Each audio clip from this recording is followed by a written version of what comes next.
خیلی از ثروتمندای ایرانی میگن ولنجک با اصالت ترین محله تهرانه.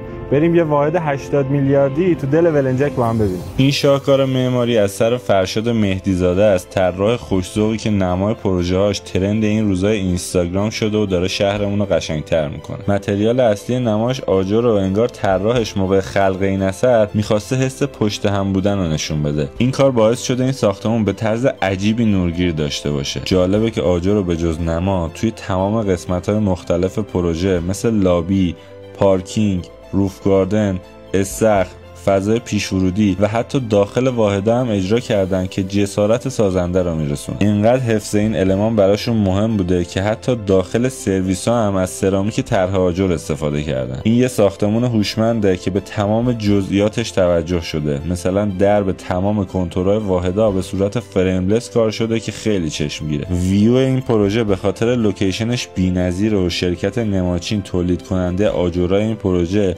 ثابت کرده که میشه لوکس‌ترین و مدرن ترین پروژه ها رو هم با آجر دیزاین کرد. 2 تا دفتر فعال هم داخل کامرانی و کرج دارن و برای اطلاعات بیشتر حتما توصیه میکنم پیجشون رو داشته باشید.